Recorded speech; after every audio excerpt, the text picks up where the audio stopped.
The NFL season is officially over, so now I'm going to take a little time out of both of our days to recap some of the biggest moments, some of the biggest headlines, some of the biggest stories of the entire NFL season. Let's really relive the regular season before the playoffs come in and punch us in the mouth, shall we? Let's get into it.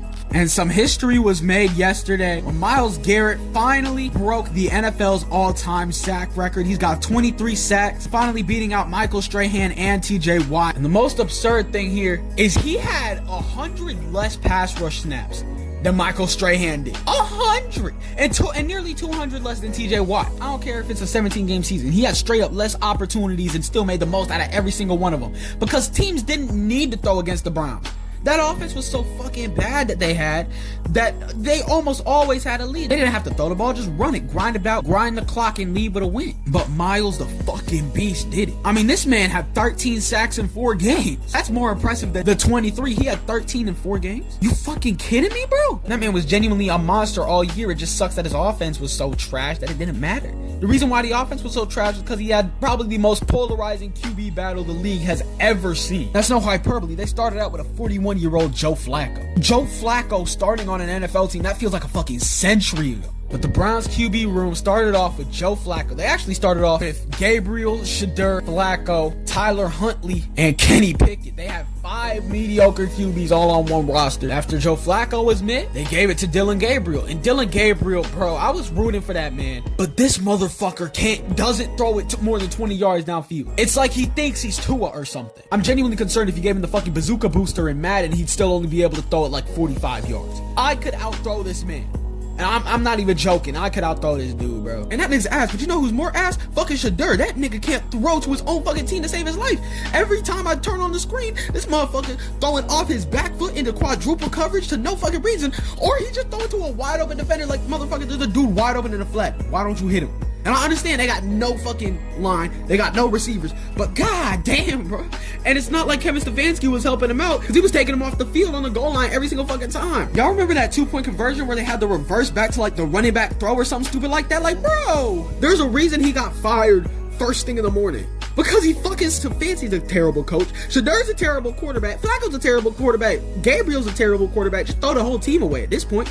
God damn. And it truly sucks because you're wasting one of the greatest seasons ever. And speaking of wasting great seasons, I have to specifically talk to Matt Eberflus on this one. Because how would you let the MVP caliber season Dak Prescott had this year and let it all go to waste because of your bull? You! That nigga Matt Eberflus pissed me the fuck off, bro. Like, I had a smile while narrating the first few bits of this. I'm pissed. Every time I think of that man, I get an uncontrollable rage. And it's no wonder the Cowboys defense was so fucking dog dookie ass, because they were sending out Kenneth Murray, the motherfucker who can't play. I've never seen a linebacker scared to tackle until Kenneth Murray came along. Like, I remember there was this one play against Minnesota where there was a wide open gap and this dude jumps into the complete opposite gap for no fucking reason. I'm here to tell you one time, I've never been more pissed off at a play than that right there. Oh my god, that shit got my blood boiling, nigga. And everybody knew the Cowboys defense was gonna be dog dookie ass because they traded away one of the best defensive players on the fucking planet for nothing. Jerry Jones traded away Micah Parsons. It's like, he can't do 2 good things in a row. Oh, good, he signed Javonte Williams. Absolutely fucking terrible draft. Oh, good, he traded for George Pickens and then he trades away Micah Parsons. And then he tears his ACL anyways. So it's not like it even mattered. Tore his ACL like 2 minutes after Mahomes did. And that one weekend was scary. Rest in peace to all the ACLs we missed. Max Brosman. That's it. He's just fucking dog shit. But it's not like the other QBs on the open market were any better. The QB market was so ass, the Colts had to go out and get a 44-year-old, 5 years retired grandpa to come play quarterback for him. And he was so fucking dog shit. Like, I understand the allure of, oh, wow, it's Phillip Rivers, but I couldn't stand watching him play. Holy fucking shit. He was ass. And the thing is, he'd be good for like 2 quarters the first half and then just completely fall off and throw one of the worst interceptions you've ever seen in the 4th quarter to lose him the game. And it's like, it's just sad. It's not like Wizards Jordan, but it's more like, it's like watching Mavs Kemba Walker. Just let him go. Live in peace. Respect your knees. And I pray he doesn't end up like Cam Newton. I just pray he ends up going out quietly and not screaming from the heavens every 4 hours. I love cookies. Yeah, he couldn't get a job, so he just decided to go shit on everybody he knows. I mean, that's sad. That's truly sad. If you want to talk about sad, that's truly sad. I find it amazing how this year's rookie class was projected to be one of the most boring and uneventful classes we've ever seen, and it turned out to genuinely have one of the more interesting ones we've seen recently. Dart came in and almost immediately lost his concussion buddy Scadaboo.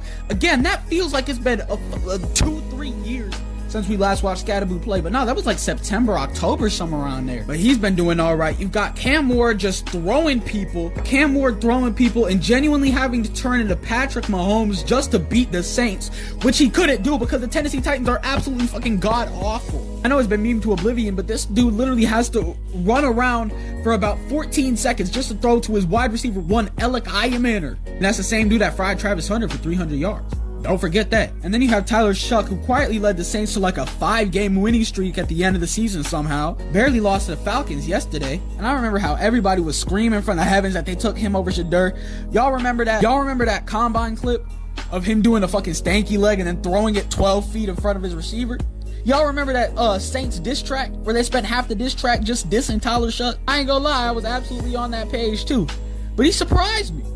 Tyler Shuck has surprised me. The Falcons, on the other hand, did the absolute opposite as they won the proverbial title of NFL's most inconsistent team for, what, like the 10th year in a row? And the Falcons and the NFC South as a whole is probably the only team, their actual last game of the season, winner-take-all game, isn't a winner-take-all. You have to wait for 2 other dog shit teams to control which dog shit teams out of your playoffs are going to be hosting like a 13-win team in the wild card. Because it's the NFC South, that's what they have to. If the NFC South isn't sending an 8-win team to the playoffs every other year, they're doing something wrong. That is not true NFC South football. The NFC South prides itself on the 3 I's: insecurity, inability, and inconsistency. And the year that they don't have all 3 is the year the music died, or something like that. 2018 was an interesting year for the NFL.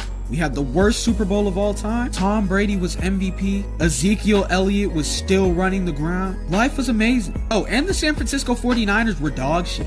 Like, they were terrible. They went 4-12. It was Kyle Shanahan's second year at the helm, and they still couldn't really get anything going at all. And that was most evidenced by their defense, ranked 31st in the NFL. And one of the reasons for that was because they couldn't create any turnovers. That team finished with an NFL record nobody wants to hold.